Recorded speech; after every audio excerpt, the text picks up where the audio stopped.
Hadirin jamaah Idul Adha yang dimuliakan Allah Subhanahu wa taala.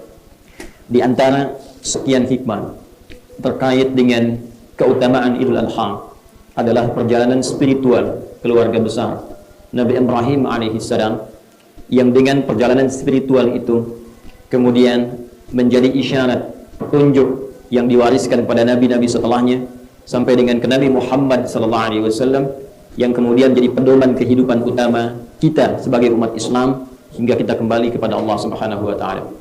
Di antara sekian hikmah kehidupan keluarga Nabi Ibrahim alaihissalam ada hal-hal pokok yang kemudian ditampilkan dalam Al-Quran sebagai petunjuk yang disampaikan oleh Rasulullah kepada kita semua, dan ini boleh jadi akan kita alami dalam kehidupan kita, sehingga sebelum persoalan-persoalan itu kita lalui, Allah sudah memberikan jalan keluar, sudah memberikan solusi yang bila kita pelajari dengan baik petunjuk kehidupan ini, tentunya segala aktivitas yang kita lalui akan mudah kemudian masalah-masalah yang datang untuk teratasi. Kisah ini dimulai dari perjalanan spiritual Nabi Ibrahim alaihissalam yang kemudian ditampilkan Al-Quran di surah ke-6 Al-An'am dari ayat 75 sampai 79 itu. Wa kadzalika nuri Ibrahim malakutas samawati wal ard wa liyakuna minal muqinin.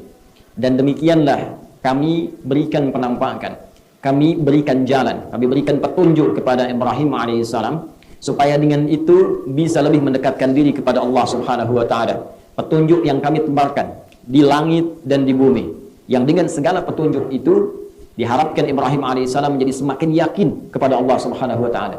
Dengan keyakinan itu semakin dekat dengan Allah. Dengan kedekatan itu semakin mudah menjalani kehidupan yang dilalui. Orang yang dekat dengan pemberi solusi, maka mudah akan mengatasi segala persoalan yang dihadapi. Maka orang yang dekat dengan Allah, apa yang tidak bisa diatasi oleh Allah Subhanahu wa taala. Karena itulah penting kemudian untuk kita pelajari. Nabi Ibrahim alaihissalam seorang nabi, seorang rasul, tapi masih tetap diperintahkan oleh Allah untuk belajar, mengambil petunjuk-petunjuk yang dengan petunjuk itu bisa lebih mendekatkan diri kepada Allah Subhanahu wa taala. Beliau belajar dari fenomena alam, melihat kemudian ke langit, melihat penampakan rembulan, melihat penampakan matahari, belajar dari situ tentang hakikat ilmu tauhid, sehingga beliau menyimpulkan di akhirnya, inni wajjahtu wajhiya lilladzi fataras samawati wal ard hanifan muslima wa ma ana minal musyrikin. Sungguh pada akhirnya segala kesimpulannya yang Tuhan itu hanya Allah, yang hak itu hanya Allah, sampai kemudian belum memasrahkan dirinya. Saya pasrahkan diriku betul-betul kepada Allah Subhanahu wa taala. Saya akan berusaha mendekat kepada Allah. Saya mau salat, saya mau ibadah, saya mau melakukan apapun sehingga hidup saya bermanfaat, mendapat ridha Allah, dan wafat pun dalam naungan Allah Subhanahu wa taala. Itulah esensi dalam kehidupan bertauhid. Ini ditampilkan dalam Al-Quran untuk memberikan pesan kepada kita. Sesibuk apapun seseorang, sedalam apapun aktivitasnya, jangan lupakan bahwa kita punya Tuhan. Jangan lupakan bahwa kita akan pulang. Jangan lupakan bahwa kita akan kembali kepada Allah Subhanahu wa taala. Allah memberikan pelajaran yang sangat dalam. Seorang Ibrahim alaihissalam Khalilullah yang sangat disayang oleh Allah Subhanahu wa taala. Statusnya nabi, statusnya rasul, statusnya Abul Anbiya, bapak para nabi. Karena dari keturunannya, keluarga besarnya itu rata-rata menjadi nabi dan rasul. Tapi segala status istimewa itu di hadapan Allah tidak menghentikan keadaannya, diperintah oleh Allah untuk tetap belajar. Yang dengan pelajaran itu semakin dekat dengan Allah Subhanahu wa taala. Karena itulah kedekatan dengan Allah ini menjadikan beliau satu, begitu terlindungi dalam setiap aktivitasnya. Ada yang usil, Allah lindungi. Ada yang jahil, Allah lindungi. Ada yang ingin menghancurkan, Allah lindungi. Ada yang ingin menghimpit, Allah lindungi. Dari semua aktivitas kehidupan tidak terpisahkan dari perlindungan Allah Subhanahu wa taala. Rizki begitu dimudahkan. Keturunan dirawat oleh Allah. Keluarga diperhatikan. Sejak awal khatib katakan, kita dekat dengan Allah, apa yang mustahil bagi Allah Subhanahu wa taala untuk dilakukan. Tapi perbandingannya, jika seorang Khalilullah yang sangat dicintai Allah, Abul Anbiya, bapak para nabi, seorang yang sangat sibuk berdakwah, pun demikian mencari nafkah, memerhatikan keluarganya, masih sempat untuk belajar, masih sempat untuk meluangkan waktu untuk mendekat kepada Allah, maka siapa Anda? Saya, kita bukan nabi. Tidak ada gelar bagi kita kekasih Allah Khalilullah. Tidak ada di antara kita yang bergelar Abul Anbiya, bapak para nabi. Tidak ada di antara kita yang memiliki kemudian kedekatan spesial seperti Ibrahim alaihissalam. Lantas mengapa kita kemudian tidak memiliki waktu walau sedikit untuk belajar mendekat kepada Allah Subhanahu wa taala?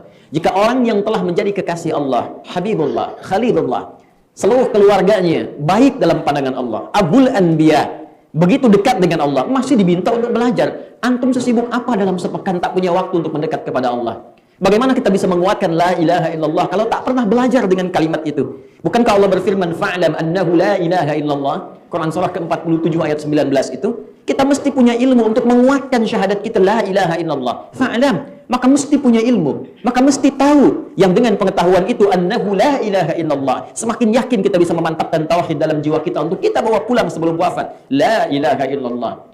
Perhatikan, satu dasar spiritual sederhana ini, bila abai dilakukan, maka la ilaha illallah begitu mudah untuk luntur dari lisan, bahkan hati kita, dengan tawaran hanya mie instan, dengan tawaran hanya sarung saja, dengan tawaran kalimat-kalimat angin-angin surga dengan kata-kata cinta. Orang bisa meninggalkan kalimat la ilaha illallah hanya karena perkara dunia yang hilang bahkan sebelum dia wafat. Ini bagian yang pertama. Sampai dengan detik ini, 10 Dzulhijjah, hari Jumat, Sayyidul Ayyam, 1441 Hijrah. Bagaimana kalimat la ilaha illallah ini tertanam kuat dalam hati kita. Jangan-jangan saat sakaratul maut itu tiba, sebelum kita kembali kepada Allah, bila tidak melekat dalam jiwa, mustahil ia akan terpancarkan ke dalam lisan saat sakarat untuk mengucapkan la ilaha illallah. Dan tidak mudah untuk mengucapkan kalimat itu bila kalimat la ilaha illallah tidak pernah kita pupuk dan tanamkan kuat dalam jiwa kita.